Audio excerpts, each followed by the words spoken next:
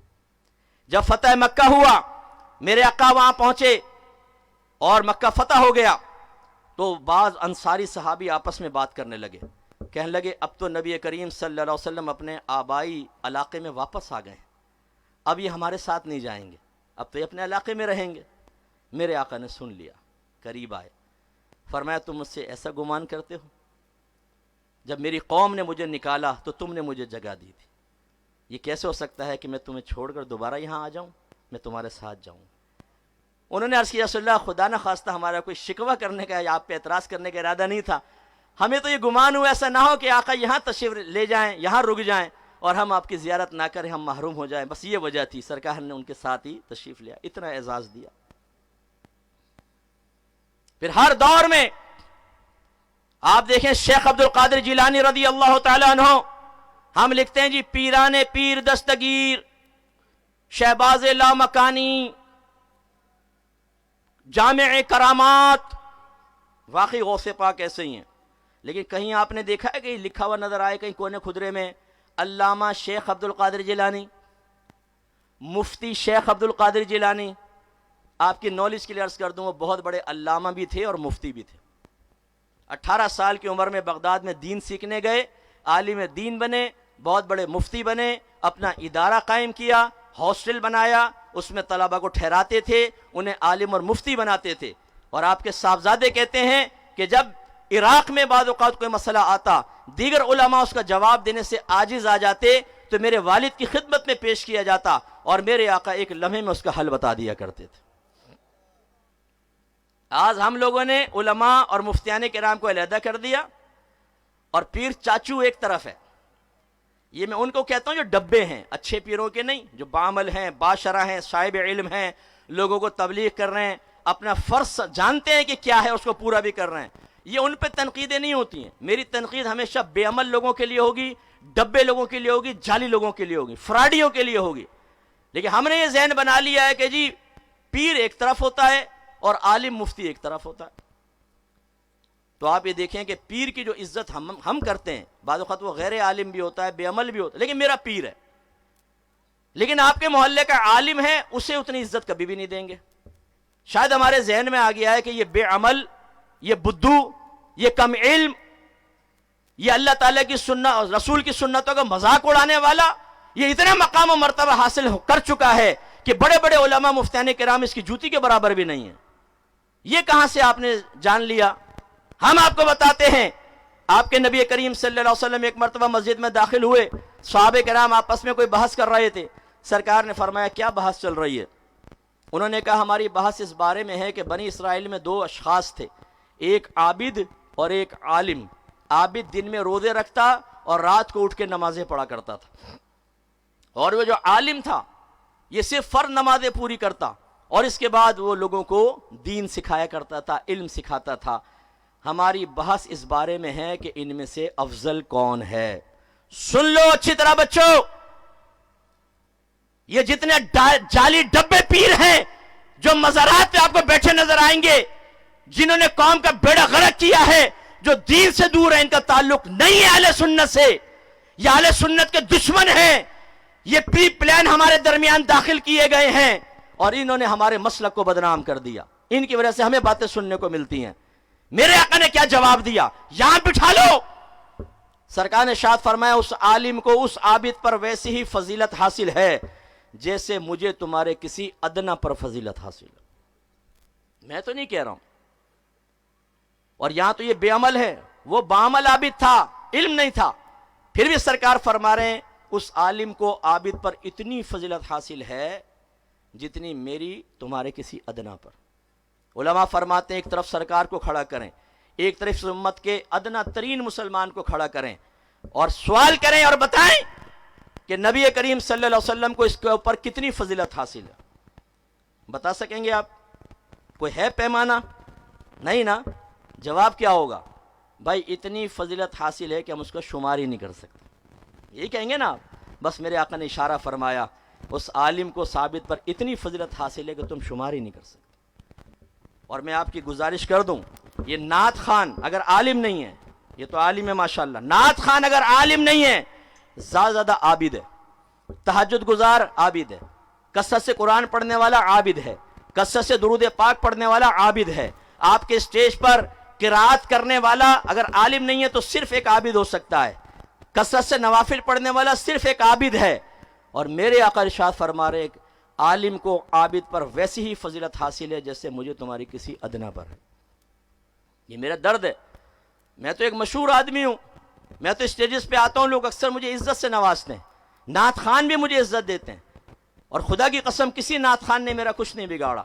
اس کا مطلب ہے میری کوئی ذاتی دشمنی تو ہے نہیں، لیکن میں نے یہ تفاوت دیکھا. ان کے گردنوں کے اندر سریے دیکھیے جو خاص طور پہ مشہور نعت خان ہیں، متکبر نعت خان، جنہیں لوگ بہت پیسہ دیتے ہیں، اسٹیج پیسوں سے بھر جاتا ہے لیکن تکبر اور غرور بھرا ہوا ہے. وہ آپ کے علاقائی عالم کو کبھی پروٹوکول نہیں دیں گے، ورنہ آزما کر دیکھ لیں. آپ تعارف کرا کر دیکھیں ہمارے علاقے کے عالم اور مفتی ہے، بیٹھے بیٹھے عالم صاحب تشریف. اس کو تو آگے بڑھ کر ہاتھ چومنا چاہیے تھا، کیونکہ وہ عالم عابد تم سے اتنا اعلیٰ ہے کہ سرکار نے فرمایا کہ تم جیسے لاکھوں بھی ہو نا، اس کے قدموں کے برابر نہیں ہو سکتے. اور یہ آپ عوام نے کیا ہے، یہ آپ نے کیا ہے، یہ آپ نے غلط درجہ بندی کی ہے. اپنے محلے کے عالم صاحب مفتی صاحب کے لیے آپ نے زمین رکھی اور ایک نعت خان کے لیے بڑا سا صوفہ رکھ دیا. ٹھیک ہے عزت دینا ہے تو دیں، لیکن پھر عالم کو بھی تو عزت دے نا، اس کے لیے بھی رکھے ساتھ میں صوفہ. لیکن عالم اگر ساتھ بیٹھ جائے تو نعت خان یوں دیکھے گا، اتنی بڑی تمہاری گستاخی، تمہیں ذرا خوف نہیں ہے کہ تمہارا ایمان ضائع ہو جائے گا؟ اتنی عظیم ہستی کے ساتھ ایک عالم کو لا کے بٹھا دیا. کم بختو، میرا مقام مرتبہ کب جانو گے؟ غصے ہو جاتا ہے، پھر اشارے کرتا ہے. پھر اس کا جو بچہ جھمورا ہوتا ہے وہ دوسرے کان میں کہتا ہے ابھی تک آپ نعت خان کی عظمت کو نہیں پہچان سکے، آپ عالم صاحب کا الگ صوفہ رکھیں، کیونکہ 7 صوفہ رکھیں گے تو یہ جو نعت خان نعت پڑھتا ہے اس کے جسم سے کرنٹ نکلتا ہے، اور یہ عالم صاحب اس کرنٹ کی تجلی برداشت نہیں کر سکیں گے، ہاں کہہ کے مر جائیں گے. ان کو سائیڈ میں کریں. یہ کھل کر کھیلنا چاہتے ہیں، کھل کر، پھر وہ ادھر ہو جاتا ہے، پھر وہ رمجم اسٹارٹ ہو جاتی ہے۔ اس پر دو باتیں کہہ کے آگے چلوں گا، دو باتیں۔ نمبر 1، ایک آپ کو دعوت دوں، میں ایک ایسا طریقہ جانتا ہوں کہ بڑے سے بڑا نعت خوان آپ کے گھر پر پہنچے گا، کتنا ہی بڑا کیوں، جو ذہن میں تصور کر سکتے ہو نا وہ آپ کے گھر پہ پہنچے گا۔ 1 گھنٹہ، 1.5 گھنٹہ، 3 گھنٹہ جتنا پڑھوانا چاہے پڑھے گا، ایک پیسہ بھی مت دینا، پیسہ بھی نہیں لے گا، آپ کو پک اینڈ ڈراپ بھی نہیں دینا، وہ خود آئے گا اور پڑھ کے جائے گا۔ چاہتے ہیں صاحب؟ بولیے چاہتے ہیں؟ بس اپنے کمرے میں بیٹھیں، لائٹ کو تھوڑا ڈم کریں، یوٹیوب آن کر لیں، جس نعت خان کو بلانا ہے اس کا نام لکھیں، ٹڑنگ حاضر ہو جائے گا، پھر نعت پہ کلک کریں اور چلا دیں اور سنیں۔ پیسہ مت دیجیے گا، کہہ دینا پیسہ ایک نہیں دوں گا تجھے، پڑھتا رہے گا، 1 گھنٹہ پڑھواؤ، 2 گھنٹہ پڑھواؤ، 3 گھنٹہ پڑھواؤ، اور جب آپ کا موڈ پورا ہو جائے کہ اب جا بھائی بند کر دیں، چلا جائے گا فری کے اندر۔ او بھائی نعت خان کون سی نئی چیز آ کے پڑھتا ہے مجھے یہ بتائیے، نیا کلام تو پڑھتا ہی نہیں ہے۔ محرم راز یہ بیٹھے ہوئے، کیونکہ نیا کلام پڑھ لے نئی طرز کے اندر تو دوسرا فوراً اس کو ریکارڈنگ کر دے گا، یوٹیوب پہ ڈال دے گا اور اس کا سب کچھ ضائع ہو جائے گا۔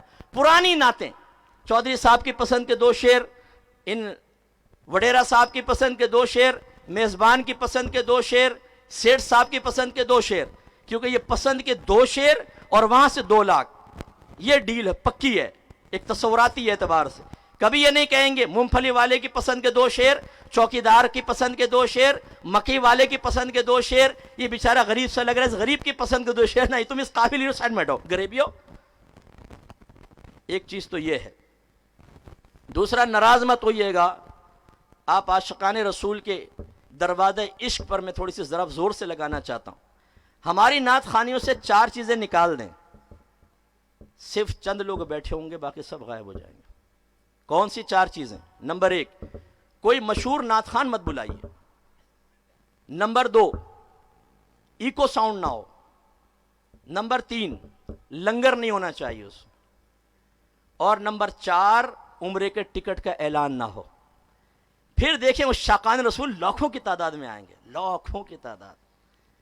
یار ہمیں شرم نہیں آتی ذرہ برابر؟ ہم نے دین کو مذاق بنا رکھا ہے، ہم اپنے نفس کی غلامی میں بعض اوقات نعت خانیوں کے اندر آ رہے ہوتے ہیں، اللہ کی رضا کے لیے نہیں، جس کی علامت یہ ہوتی ہے کہ اگر اعلان ہو جائے نا کہ یہاں پر کھانا نہیں ہوگا، بھاگ جائیں گے۔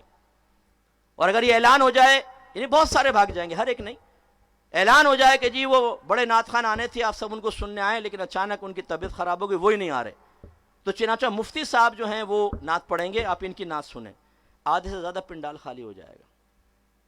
مفتی صاحب کیا سنائیں گے؟ ہمیں کلام رسول نہیں سننا، ہمیں تو ساتھ میں رم جم کا تڑکا چاہیے، ہمیں تو ٹھمکے چاہیے، جھومو جو جھومے اللہ اس کو مدینہ دکھائے۔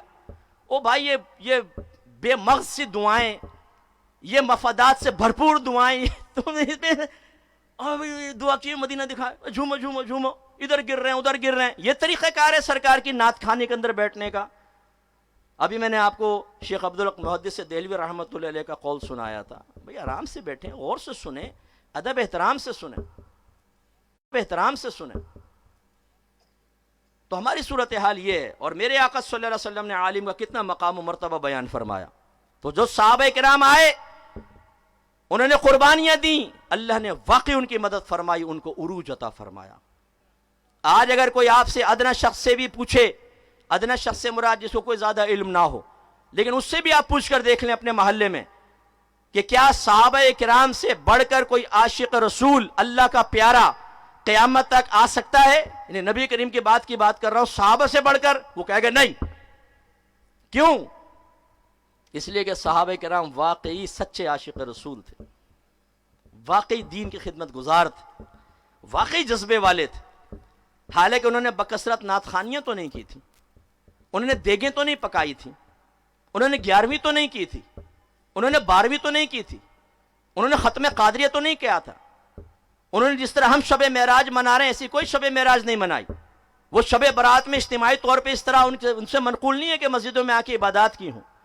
اس کے باوجود آپ یہ کہہ رہے ہیں کہ صحابہ کرام سے بڑھ کر کوئی نہیں ہے، کیوں؟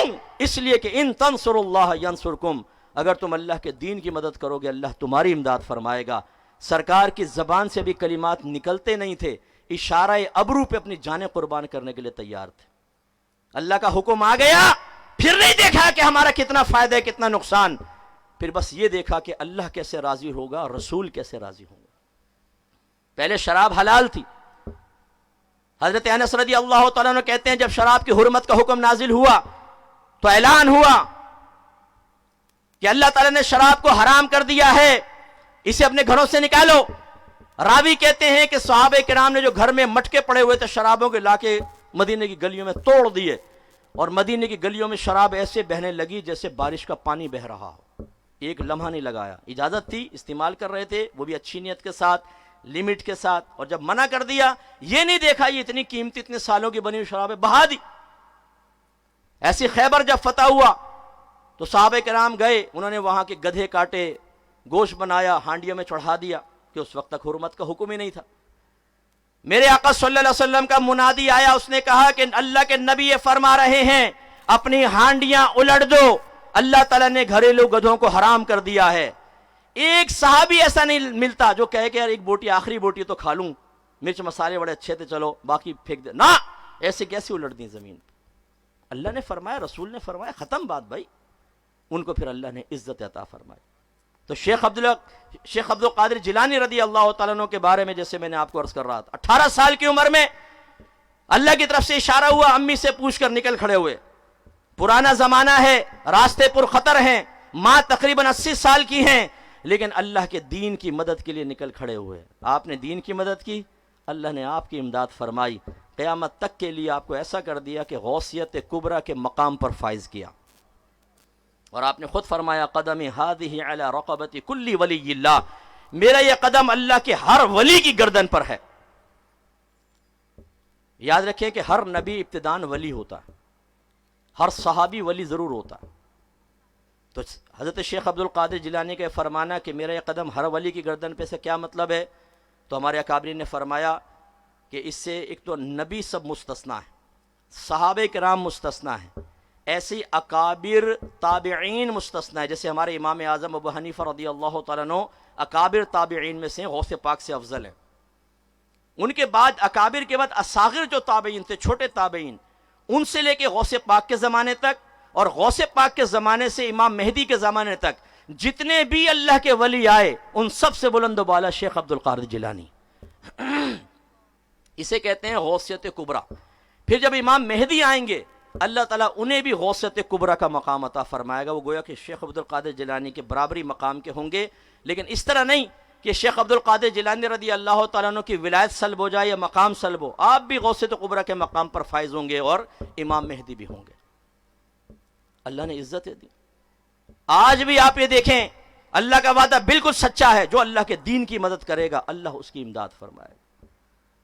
لیکن کیا کریں ہمارے اس معاشرے کی کہ ان آیات کو نہ تو ہم سنتے، نہ ان کے مفاہیم پر غور کرتے، نہ اس کے تقاضے کے مطابق اپنی طبیعتوں کو ڈھالتے ہیں۔ لہذا اللہ تو فرمائے دین کی مدد کرو، اللہ تمہاری مدد فرمائے گا، لیکن ہمارے محلے والا ایک آ کر کہتا ہے، پپو پان والا، ٹیٹا دودھ والا، البیلا جلیبی والا، ہمارے چاچا ماما تایا بعض اوقات، بیٹا دیکھو آج دین میں کچھ نہیں رکھا، میرے بیٹا مولوی بنو گے بھوکے مرو گے۔ ماں بھی پردے سے کہے کہ ہاں یہ میں سمجھا رہی تھی کوئی بیٹی بھی نہیں دے گا تجھے، کہ داڑھی رکھ لے گا تو پھر ہیں، یعنی ہم سارے داڑھی والے لڑکیوں کی تلاش میں گھوم رہے ہیں روڈوں کے اوپر، ہمیں نہیں ملی بیویاں۔ بدزن کرتے ہیں دین سے۔ آج بیٹا حلال نہ کماؤ، حلال سے گزارا نہیں ہوتا، کچھ اوپر نیچے کی کرنی پڑتی ہے، یعنی اللہ تعالیٰ غلط کہہ رہا ہے، معاذ اللہ۔ ان عقل مندوں کی سن لو، گویا کہ یہ زبان حال سے یہ کہہ رہے ہیں کہ اس مفہوم کو نہ دیکھو کہ اللہ کے دین کی مدد کرو کہ اللہ تمہاری امداد فرمائے گا، بلکہ ہمارا مقولہ مانو، شیطان کو دوست بناؤ، نفس کی غلامی میں آؤ، بے عمل لوگوں کو دوست بناؤ، جو سورس والے ہیں، فائدوں والے ہیں، تو اللہ تمہاری امداد فرمائے گا۔ اور ہم کہتے ہیں ہاں جی۔ اب آپ کسی کو سمجھائیں، کہتے ہیں یار دیکھو نا آج حلال میں گزارا نہیں ہوتا، یار حلال کماؤں گا تو گھر کیسے چلے گا؟ اس سے پوچھیں دیانت داری سے بتا، تو نے کبھی دیانت داری سے حلال کمانے کی کوشش کی ہے؟ کیا تو نے کبھی یہ آزمایا کہ حلال کمائے گا تو اللہ تعالیٰ تجھے کتنی برکات سے نوازے گا؟ انشاءاللہ جواب ہوگا نہیں۔ اس وجہ سے کہ ہم کبھی ان چیزوں کو پریکٹیکلی طور پہ کرنے کے لیے تیار نہیں ہوتے۔ اور کیوں؟ اس لیے کہ کہی ہوئی باتیں اتنی ہم پر غالب آ جاتی ہیں کہ انہیں صحیح سمجھتے ہیں، دوسری باتوں کو غلط سمجھتے ہیں۔ حالانکہ خدا کی قسم جو دین کی طرف آتا ہے تو دنیا اس کی طرف کھنچ کر آتی ہے۔ اور فرض کر لیں کہ اللہ تعالیٰ کسی کو آزمائش میں مبتلا کرنا چاہے تو رزق حلال کمانے والا ہی نہیں، کروڑوں اربوں خربوں اوپر نیچے سے کمانے والا بھی آزمائش میں آتا ہے۔ دیکھ لیں اپنے ملک کا حال، کورونا کے اندر دیکھیں کیا ہوا تھا۔ میں چونکہ عوامی آدمی ہوں، باہر سے کتنے بھائی بہن ہمیں کال کرتے ہیں، آپ سمجھتے ہیں یو کے، U S A, Germany, Switzerland میں رہ رہے ہیں، بڑے خوش ہوں گے، بیچارے وہ بھی پریشان۔ کہیں بیوی کہتی ہے مجھ سے آپ شوہر توجہ نہیں کرتا، میرے قریب تک نہیں آتا، میری شکل سے نفرت کرتا ہے، آوارہ گرد لڑکیوں کے ساتھ اس کے رابطے ہیں۔ کہیں شوہر یہ کہتا ہے، جیسے ایک میں نے آپ کو بتایا کہ میری بیوی نے میرے منہ پہ تماچا مارا، بدتمیزی کرتی ہے، غیر مردوں کے ساتھ اس کے مراسم ہیں۔ ماں باپ یہ کہہ رہے ہیں کہ ہمارا بچہ مرتد ہو رہا ہے، ملحد ہو رہا ہے، شیطان کی پوجا کرنے والوں کے ساتھ چلا گیا ہے۔ لڑکیاں ہماری سکھوں سے، ہندوؤں سے، انگریزوں سے بغیر انہیں مسلمان کیے نکاح کر رہی ہیں۔ مسلمان بڑے پریشان۔ آپ کیا سمجھتے ہیں کہ اوپر نیچے کی کرنے کے بعد آپ ساری پریشانیاں ختم کر بیٹھیں گے، اللہ کو بے بس کر دیں گے، آپ سب چیز خرید لیں گے؟ نہیں۔ ایک تو ضمیر کی ملامت ساری زندگی آپ کو نہیں چھوڑے گی، دوسرا حرام اور بے عملی کی نحوست نہیں چھوڑے گی۔ آپ کی اولاد جوان ہو کے آپ کی آنکھوں میں آنکھیں ڈال کے بدتمیزیاں کرے گی، آپ مر کے تو دیکھیں، آپ کی قبر پہ آ جائے تو میرا نام بدل دیجیے گا، آپ کے لیے ہاتھ اٹھا کے دعائیں نہیں کریں گے، اور اتنے بڑے گناہ جاریہ بنیں گے آپ کے لیے، کیونکہ آپ نے ان کو دین سے دور رکھا، انہیں حرام کھلایا، انہیں ایک راستہ دکھایا کہ بیٹا میں نے بھی حرام کمایا ہے، تم بھی کماؤ، بچہ بھی حرام میں لگا، آپ کے لیے بہت بڑا گناہ جاریہ، عذاب قبر شدید قسم کا، آپ کی چیخیں سننے والا وہاں کوئی نہیں ہوگا۔ ہم نے دین کو مذاق بنایا، قرآن کو مذاق بنایا۔ کہاں گیا وہ اعتقاد اور اعتماد جو نبی کی باتوں پر صحابہ نے کیا تھا اور اللہ نے ان کو اس کا مصداق بنایا؟ جو آیات میں، جو حدیثوں میں انعام بیان کی اللہ نے ان کو عطا فرمائے، وہ مالدار بھی ہوئے۔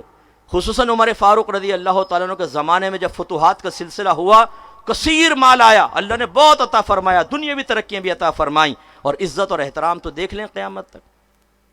آپ کتنے بھی مالدار بن جائیں اوپر نیچے کا مال لے کر، جب آپ غور کریں گے ایک مالدار آپ سے زیادہ ہی ہوگا، اور کریں پھر مالدار آگے ہوگا۔ ایسا تو نہیں ہو سکتا کہ دنیا کے سب سے مالدار بن جائیں، اور پھر آہستہ آہستہ ایک ایسا وقت آئے گا کہ آپ اور ہم اس شعر کا مصداق بن جائیں گے۔ سیٹھ جی کو فکر تھی ایک ایک کے 10-10 کیجئے، موت آ پہنچی کہ صاحب جان واپس کیجئے، آ جاؤ آپ یہاں پر حساب دو ایک ایک پیسے کا۔ قبر میں عذاب شروع، میدان محشر میں جب اللہ تعالیٰ کی بارگاہ میں آئیں گے، میں آپ سے کویسچن کرتا ہوں، اگر ایک نوجوان دین پر چلنے کی وجہ سے اگر بظاہر تنگ دستی میں مبتلا رہا، لوگوں نے تانا زنی بھی کی، اس کی بیوی بھی ناراض، بچے بھی ناراض، ماں باپ بھی اظہار ناراضگی کرتے رہے، لیکن جب وہ مرے گا دین پر چلنے والا بارگاہ الہی میں پہنچے گا، بتائیے رسوا، بدنام، شرمندہ ہوگا یا اللہ تعالیٰ اس کو عزت کا تاج پہنا کر جنت الفردوس میں جگہ عطا فرمائے گا؟ اور دین سے نفرت کرنے والا، دینداروں کا مذاق اڑانے والا، انہیں غلط مشورے دینے والا، ارے بھائی دین میں کچھ بھی نہیں رکھا ہے، اوپر نیچے کی نہیں کرو گے، حرام نہیں کماؤ گے، گزارا نہیں ہوگا تمہارا، بھیک مانگتے پھرو گے، ٹھیک ہے وہ آپ کے روش پہ چل گیا، واقعی بھیک نہیں مانگی، بہت کما لیا اس نے، اب اس کا انتقال ہوا، لوگوں کا حق دبایا تھا، حرام کھایا تھا، عذاب قبر الگ، جب اللہ کی بارگاہ میں میدان محشر میں پہنچے گا تو کیا رشوت سے کام چلائیں گے؟ کون سی چیز ہوگی جو اللہ کی بارگاہ میں پیش کریں گے؟ یہ اللہ تعالیٰ یہ مال رشوت سے لیا تھا، یہ حرام مال وراثت کا دبایا ہوا ہے، یہ میں نے فلاں کا حق دبا لیا تھا، یہ میں نے جھوٹ بول کے روزی کمائی تھی، یہ سب لے لے مجھے چھوڑ دے۔ وہاں تو مال ہوگا ہی نہیں، پھر کیا کریں گے؟ اللہ نے ڈے آف ججمنٹ رکھا ہی اسی لیے ہے۔ جتنے یہ کائنات میں پھیلے ہوئے بہت بڑے بڑے افلاطون اور ارسطو ہیں نا، جھوٹے، جو دین کا مذاق اڑا کر بچوں کو ہمارے دین سے دور کر کے ان کے دل میں دین کی نفرتیں ڈال رہے ہیں، تم لوگ پچھتاؤ گے، ایڑیاں رگڑو گے قبر کے اندر، کوئی تمہارے منہ میں ایک گھونٹ پانی ڈالنے والا نہیں ہوگا۔ ہمارے اکابری نے لکھا کہ ایک نوجوان تھا، وہ کہیں راستے میں جا رہا تھا، بڑا باعمل نیک نوجوان تھا، ملک الموت علیہ السلام تشریف لے آئے، اس وقت ظاہر ہو کر روح قبض کیا کرتے تھے، قریب آئے، سلام کیا، بچے نے جواب دیا، کہا کہ جانتے ہو میں کون ہوں؟ کہا کہ جی نہیں۔